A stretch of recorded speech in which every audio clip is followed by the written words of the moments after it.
Mula sa isla ng Mindanao ang ating kwento.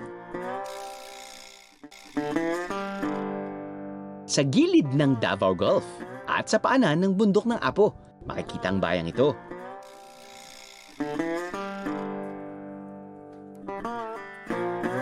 Nabiyayaan ng magagandang tanawin.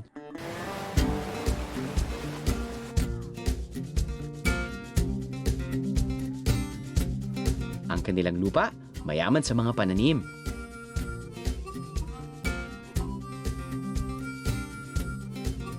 Ang buhay dito ay simple, pero makulay. At masaya, kaya nakaaakit ng bisita.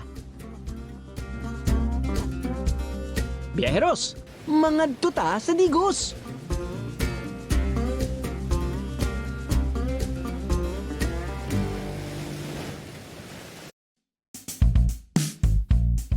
Sasamahan tayo sa ating pag-iikot ng isang tubong Digos at Tourism Office employee ng probinsya na si Angelo Pineda. You will do great here in Kapatagan. So ano pang hinihintay mo?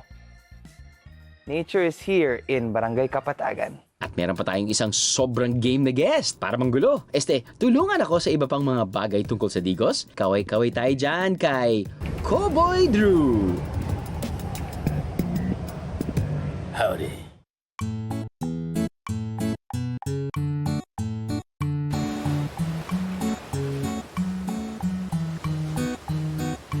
Howdy, partner. Sinusubukan ko lang mag-skimboarding kasi nauuso na daw ito sa Digos.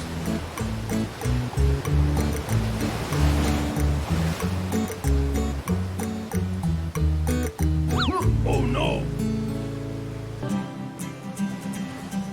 Mabenta ang beach dito sa Digos. Bukod kasi sa paliligo sa dagat o pagtambay sa dalampasigan, may isa pang paboritong gawin ang mga taga rito.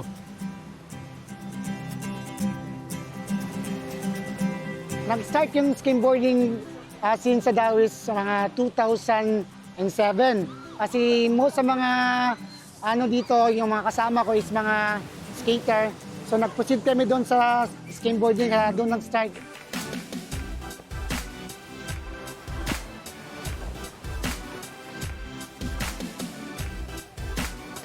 Nung time na nagpunta kami sa Davao, sa shoreline, tapos may nakita kami naglalaro doon sa gilid. So naisipan namin na parang maganda yun, parang okay yun, subukan natin.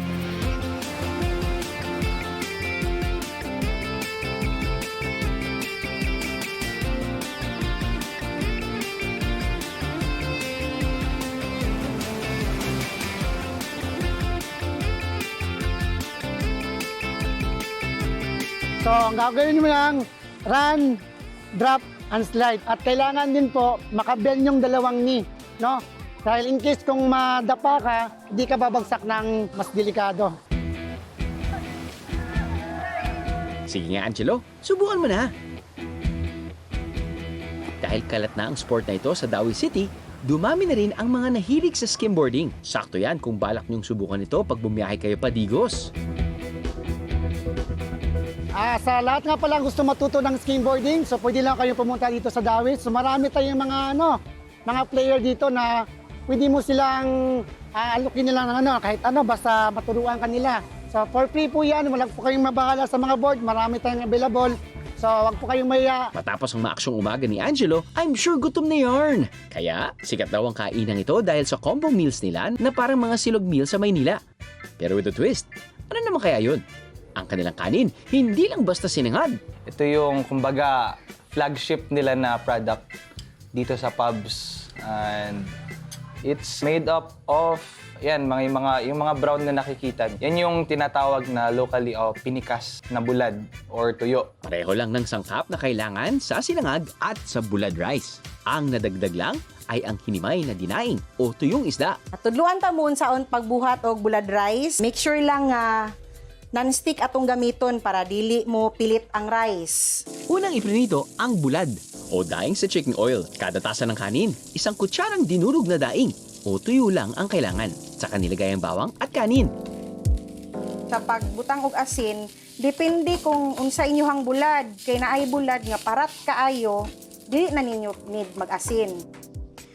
Mao na ni ang ato ang bulad rice. Diri lang ninyo matilawan sa pubs, home o bulad rice.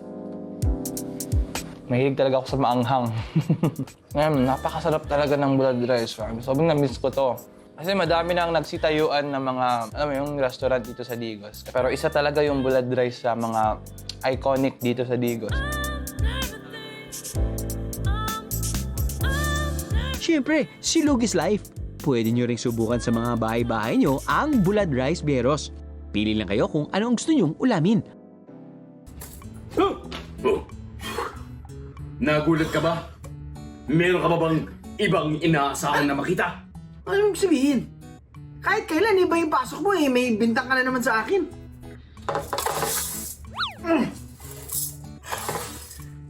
Pinuno mo na ang salot, Drew! Kailangan konti lang kasi ang bigas. Mas madami ang tubig. Lugaw kasi ang gagawin natin. Kulang ba ang bulad rice sa inyo? Dito na kayo sa restaurant na ito. Hindi lang basta lugaw ang meron dito dahil may kasama itong bulalo. Yan ang pauso nilang bulalugaw. Ang usual na lugaw kasi, hinaluan nila ng mga sangkap ng bulalo. Gulay, mais, karne, at syempre, beef shank. Ready na ba ang mga batok nyo? Yung mga bestseller po namin na bulalugaw is yung regular at saka yung monster. Kung yung regular po namin is good for 1 person and meron po kaming yung overload na good for 2 to 3 person po.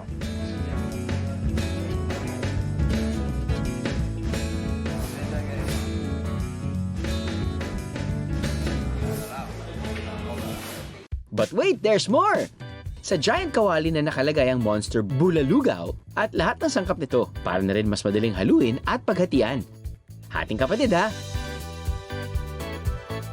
Yung monster is good for family na po yun siya kasi medyo madami yung serving. Aside po na unique yung bulalugaw namin, masarap siya and very affordable lang po.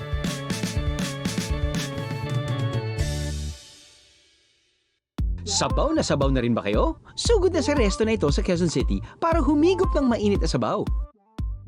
Kahit nasa Metro Manila, matitikman nyo na rin ang sikat na bulkachong at balbakwa ng Davao del Sur.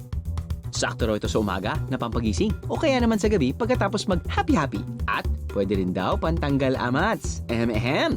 Balbakwa is originated in Davao. So, yan po ay balat at paa ng baka. Parang nilaga lang siya. Siyempre, nilinisan namin siya. And at the same time, pinakuluan at pinalambot. 2 to 3 hours, depende po sa tigas ng meat. Matapos magisa, ilalagay ang tanglad, balbakwa, at stock o pinagpakuluan ng laman ng baka. Saka ilalagay ang ibang sangkap. Pero wag raw kalilimutan ang... Hindi po siya magiging balbakwa kapag wala siyang anato powder. Dati po nung nasa Davao ako, meron po kaming puno ng atsuete. Fresh po namin siya nilalagay. Pakuluin lang ng konti.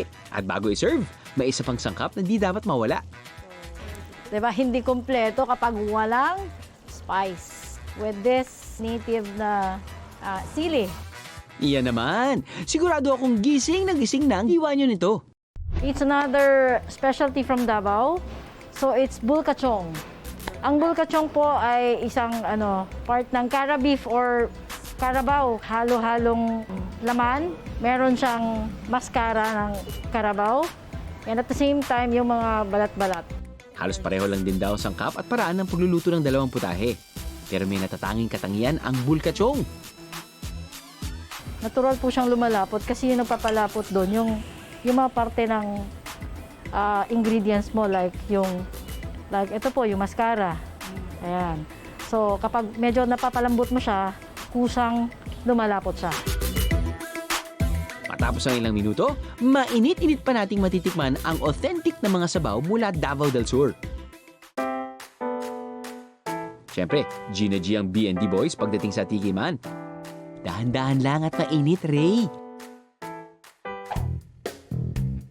Pero hindi lang yan ang dala nila mula sa Davao. Dahil ang sikat na inuming sikwate, maaari nyo nang isabay sa kanilang budbod o suman. Kung hindi feel ang mainit na inumin, edi i-milk tea na yan. Ang paborito nating milk tea nilagyan ng twist via Davao Cacao. Sarap naman.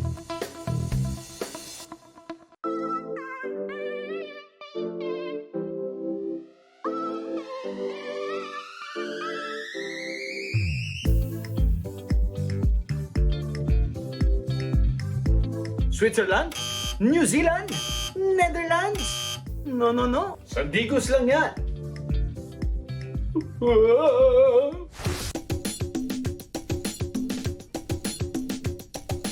Rest house lang namin to. And then, during pandemic, napag-isipan namin na magtanim kami ng maraming bulaklak na yung bulaklak na nakikita lang dito sa Kapatagan, na yung hiyang sa climate dito sa Kapatagan. And then, nakita ito ng aming mga friends na bumibisita dito and they encourage us na why not open it to the public? So, we developed the place. At dahil sa hilig din namin mag-travel sa ibang bansa at may mga nakita kaming magagandang bagay, gusto din namin ilagay dito sa hardin. Like yung mga dwarf houses, yung windmill, at saka yung mga field of flowers. At bumagay ang lahat ng yan sa kanilang backdrop, ang majestic Mount Apo. Nakaka-Japan feels naman ng slight, no? Siyempre, pag ganito kaganda ang lugar, perfect ito hindi lang para sa inyong mga social media posts, kundi para sa, prenup. Hindi rin kayo mauubusan ng locations at props para sa inyong mga naisip na paandar. Kaya, posing na!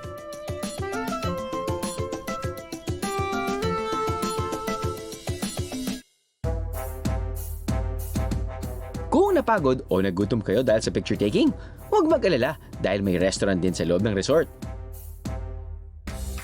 Subukan na ang kanilang bestsellers.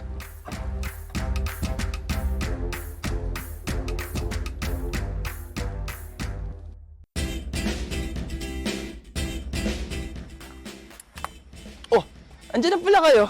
Ang bilis nyo naman. So ayan guys, nandito tayo ngayon sa Winewoods Apo, isa sa pinakasikat na tanawin at puntahan dito sa Barangay Kapatagan, dito sa Digos City. So, ayan, tara na. Ayan, so, ito yung itsura ng entrance ng Winewoods Apo.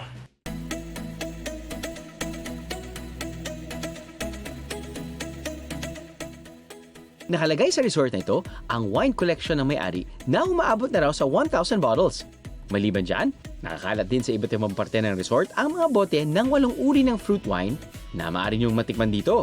Mango, Makopa, Tambis, Lumboy, Guyabano, Red Mangosteen, White Mangosteen, at Durian Wine. Ang features ng Winewoods Apo, kagaya ng cafe area,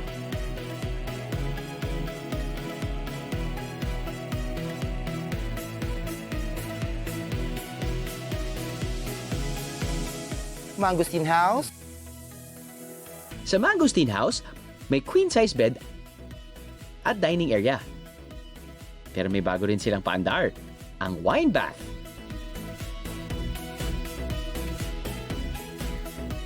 wine cellar, tsaka wine pool po namin.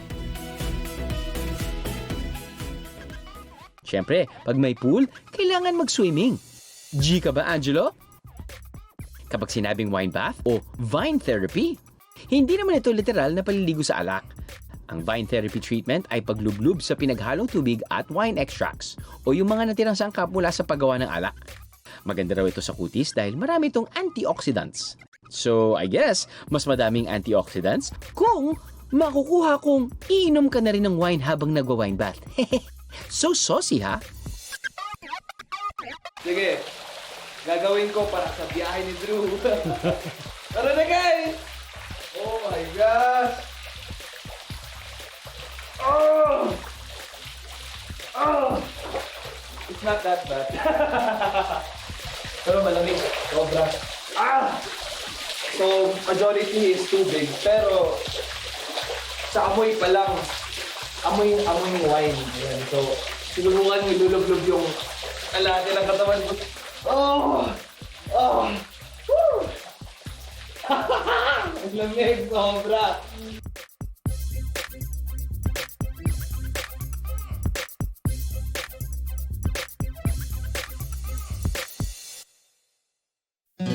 Sorry, Angelo. Nangatog ka ba?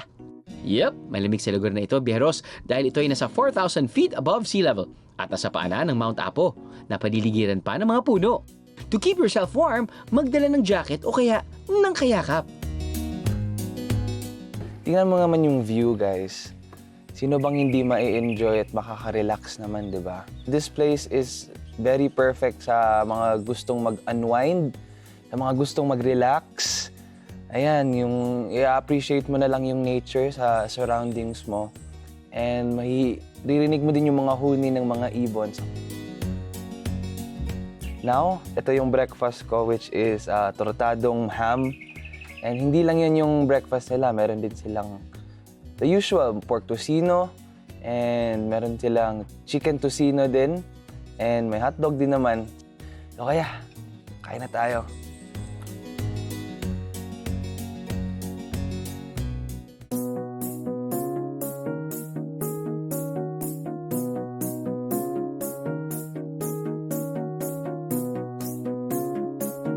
Maaari ring gamitin ang kanilang garden para sa mga romantic event. Ang sweet naman. Teka, paano nga ba pumunta dyan, Jello? Yung travel time from Digos City proper is just 40 to 45 minutes lang. Kaya, you can come here with your private SUVs, or if you're a commuter, pwede kang mag-tri-cab na which will cost you just 150 pesos. Kakaiba rin ang pagkain inaalok ng hole-in-the-wall na resto na ito sa Digos. Anong bestseller niyo rin, Chef? Ang binabalik-balikan sa amin dito ang bell pepper pie na gawa sa gulay. Yep, bell pepper. Yung pulang bell pepper, ha? Ano kayang lasa niya? Well, paluto muna natin kay Chef. Ilang beses sumubok si Chef Ed na gumawa ng pie mula sa mga gulay. Carrots ang una niyang sangkap sa kanyang gulay pie. Bumenta naman ito, kaya na-inspire pa siyang gumawa ng isa. At ito na nga ang hinanda niya para sa ating bell pepper pie. Habang pinapaalsa ang dough, lulutuin na ni Chef ang laman ng pie. Sa blender, nilagay ang bell pepper at gatas. Saka ito dinurog at hinalo sa kanyang niluluto. Kapag luto ng mixture, pwede na itong ipalaman sa dough. At i-bake. Sino mag-aakalang gawa sa red bell pepper ang pie na ito? Masarap na, masustansya pa. Ayos! May isa pang putahe na kakaiba rin dito. Ito ang kanilang tinolang tuna? Bakit tuna? Ayon kay Chef, para may iba naman. May konting kaibahan lang sa pagluluto natin ng usual na tinola. Imbis na magigisa, pakukuluan muna ang mga rekado at sayote. Siyempre, kailangan hiwain ang tuna into serving sizes saka isasama sa pinakukuluan. Kapag kumulo na ulit, maaari nang ilagay ang iba pang gulay. Matapos ang ilang minuto, meron na tayong mainit at masarap na tinolang tuna. Interesting, di ba? Hinahanap-hanap nyo rin ba ang mga classic na native delicacies? Sagot na kayo ni Angelo dyan. Let's go! Our family originally came from Karkar, Cebu.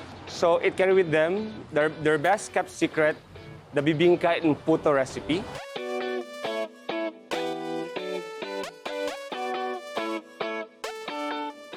Mga travelers yan, pag tuwing napapadaan sa Digos, sure na dadaan sila sa Mers para bumili ng pasalubong. Now they have more products. I can remember me being, maliit pa ako. Tuwing umaga, dinadalhan kami sa bahay ng lolo ko ng puto, tapos may luto pa yan silang dinuguan. Bukod sa bibingka at puto, meron na rin silang iba't ibang klase ng pagkain at mga kutkutin kaya hindi kayo maubusan ng pambaon o pasalubong. Uy, huwag mo kalimutan ng mga pasabay ko, Angelo, ha? Beke naman. Mga klasik na pasyalan sa Digos. Kamusta na kaya?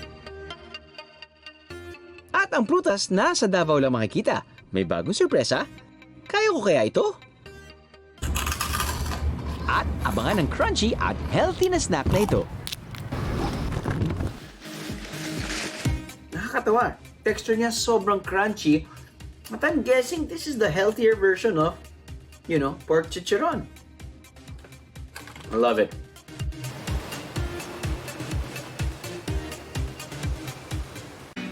Sa Digos City, Davao del Sur, ang biyahe natin ngayong gabi, Bieros. Matatanaw mula rito sa Digos ang pinakamataas na bundok at bulkan sa buong Pilipinas. ang Mount Apo. Hindi ako nag-iisa sa pagbiyahe natin dito.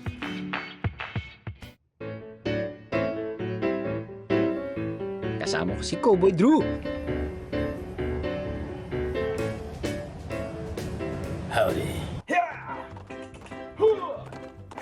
Cowboy, dahil lagi siyang game bumiyahe. Nagkataon lang na ganyan ang itsura niya.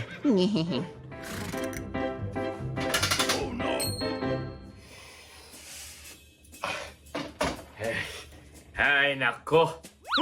Dahil napabaligiran ng bundok ang probinsya ng Digos, naisipan ng isang kilalang sculptor na mula Davao. Nalagyan ng isang bahagi nito ng mga gigantic sculptures tulad ng agong, kalabaw, mga musiko at kung ano-ano ba. Balita ko nga may mga bagong display rin siya. Humayo ka, Silver! Dali!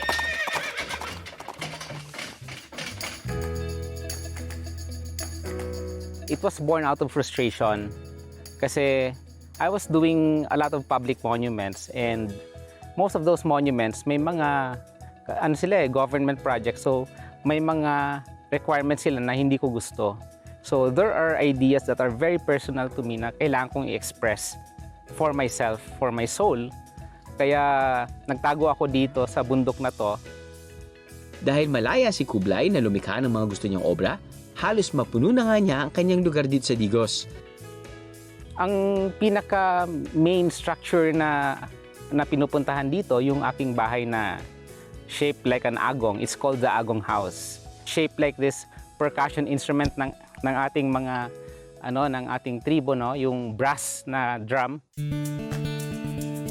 Makikita rin daw dito ang iba't ibang uri ng tao sa mundo.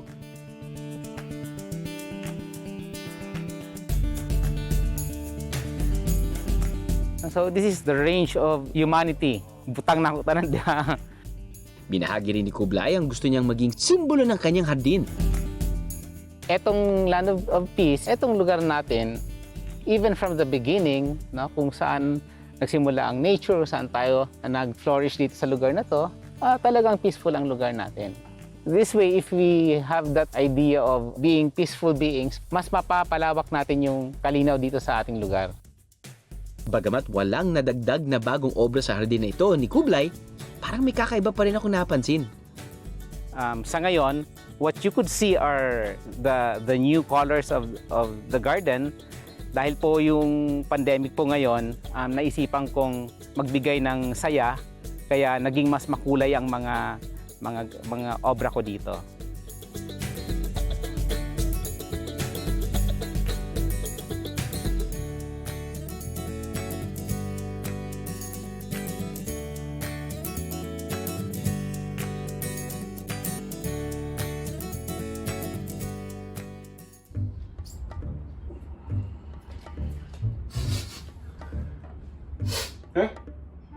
Pero ako nangamoy.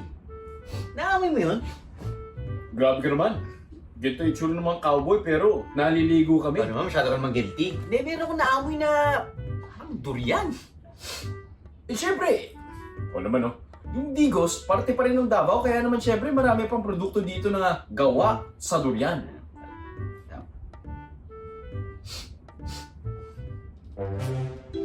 Hindi naman durian yung sapatos mo eh.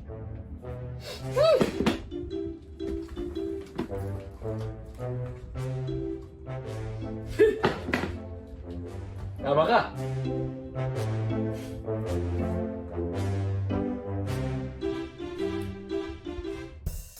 Iba't ibang uri ng candy at candy bars.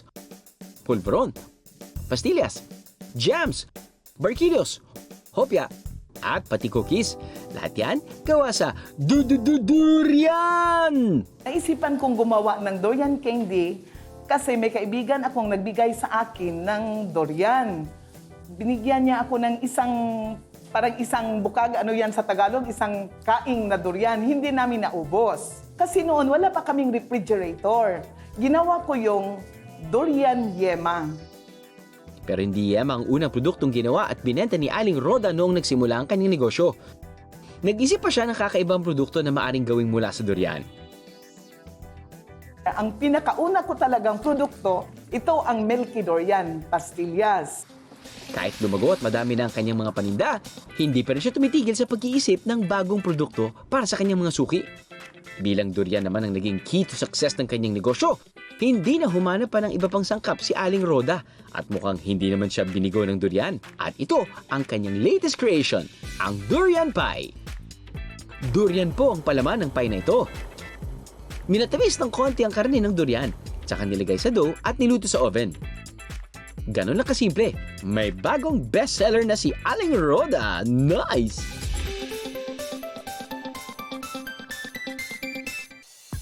Hindi magpapaawat ang tindahang ito sa Makati kung durian ang pag-uusapan. Mula raw nang matikman ng kanilang anak na si IJ ang durian candy mula sa Davao, naintriga na ito at hindi tinigilan ang pananaliksik tungkol sa prutas.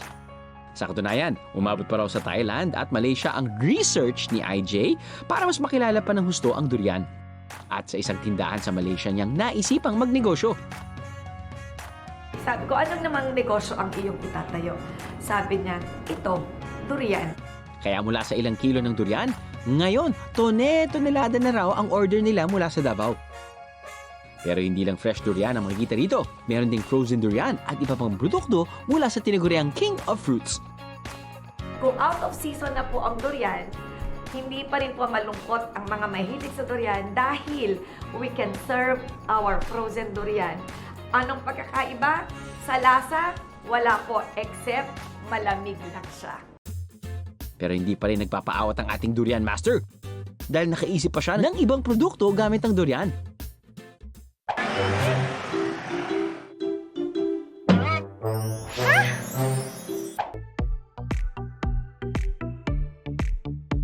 Naglabas na rin kasi si IJ ng durian ice cream at original recipe niya rito.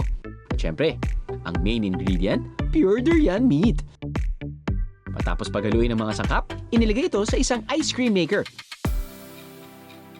At matapos ang halos isang oras, may masarap na durian ice cream na kayo.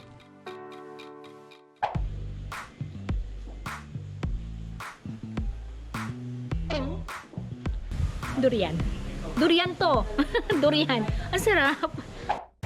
Mahilig sa cake? Subukan nyo na rin ang kanilang durian cheesecake na hindi rin tinipid sa durian. Unang-unang ginawa, ang crust ng cheesecake. Pagkatapos, hinalo ang karne ng durian sa iba pang sangkap ng cake mixture at ibinuhos ito sa crust. Tapos, inilagay sa oven. Matapos ang 45 minutes, meron ka ng yummy na durian cake.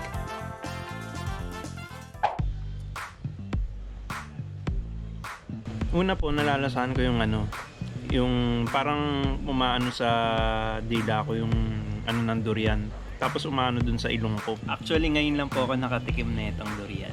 Sa cake pa. Sarap. Ang isa pong tinitingnan namin ngayon ay magkakaroon kami ng durian cappuccino. Kasi ako, mahilig ako sa kape. Magkakaroon kami ng durian crepe. Ito yung tinatawag naming golden crepe. Paborito nyo man o naiintriga lang kayo sa durian, bumisita na sa kanilang tindahan. O magpa-delivery through their Facebook page. Classic na merienda mula sa saging na saba, malalaman ko na kung paano ginagawa. At chicharong hindi putok-batok? Bah, saan kaya gawa ito?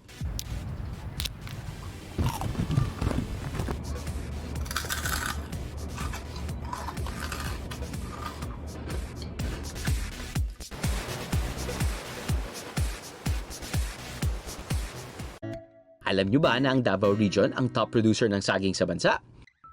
Nasa Davao rin ang pinakamalaking banana plantation sa Pilipinas. Kaya 84% ng saging na inaani ay galing sa Davao. At 94% nito ay ang Cavendish o yung dilaw na mahabang saging. Isa sa mga producers ng saging ay ang probinsya ng Digos. Swak daw kasi ang klima ng lugar sa pagtatanim at pagpaparami ng anumang klase ng saging. Iyang sikat na kakanin na gawa sa saging. Alam niyo ba kung ano? Sirit na? Teka, baka si Cowboy Drew alam.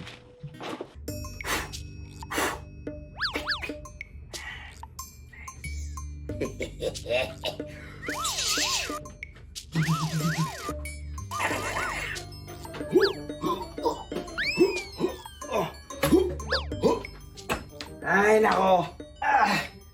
Kanina ko pa hinahanap tong saba na to kasi kailangan ko tong ingredients para magawa ko ng sikat na dessert na meron din pala sa Digos.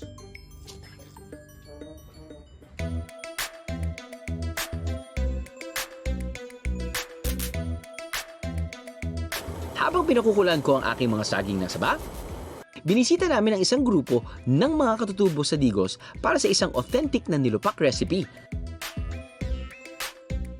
Dito sa ancestral domain ng mga Bagobo Tagabawa, ituturo sa atin nila Chieftain Baby kung paano nila ginagawa ang nilusak o nilupak. Ang kaibahan po ng linusak or linuyang sa Bagobo Tagabawa, unang-una, yung paggawa ay galing puso at saka, so yun, masarap yun. At saka yung ginagamit naming niyog, katas talaga na niyog. Importante rin ang uri ng saging na saba na kanilang ginagamit. Ang karnaba na dito lang daw sa Digos tumutubo. Binabayo sa lusong ang nilagang saba. Sa mga walang lusong tulad ko, ilagay lang sa mangkok at durugin ang saba.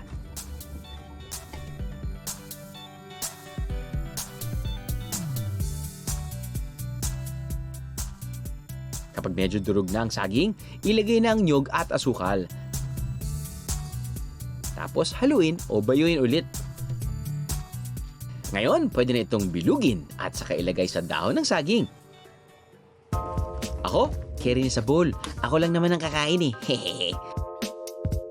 So, tikman na lang din natin. That's perfect. That is so perfect.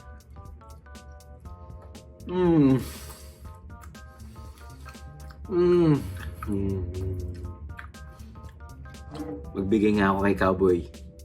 Cowboy Drew! Pero itong susunod na pagkain, malamang hindi nyo pinaniniwala ang gawa sa saging hanggat di nyo natitikman.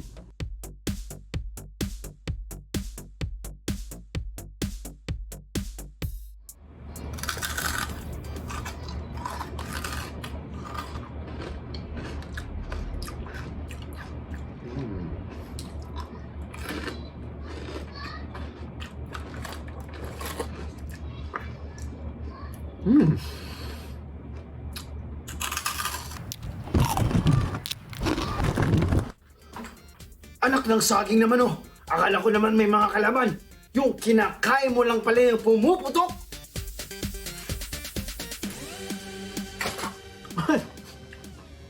Tama ka, partner. Saging nga ito. Yung pumuputok-putok sa bawat kagat ko ay hindi basta-basta chicharon. Ito ay saging chicharon. Napakagaling kasi tsura niya, chicharon talaga. Kala mo talaga yung pork grind, pero saging. Nakakatawa. Texture niya sobrang crunchy. But I'm guessing this is the healthier version of, pork chicharon. I love it. It could be a dessert. A snack dessert. It's not savory, but it's sweet because it's saba. I love it. Gusto mo ba, partner?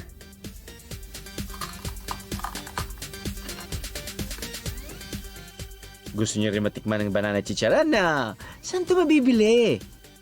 Secret! Hehe, joke lang. Umorder lang sa Facebook page na ito.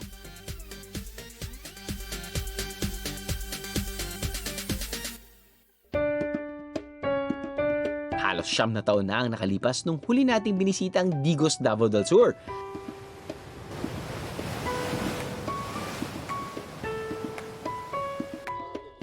Nakatutuwa ang mga bagong tuklas nating pasyalan at mga bagong putahing ating natikman. Isa lang ang hindi nagbago, ang pagpupursige ng mga taga-Digos na pagbutihin hindi lang ang kanilang kapaligiran, kundi lalo na ang kanilang mga sarili.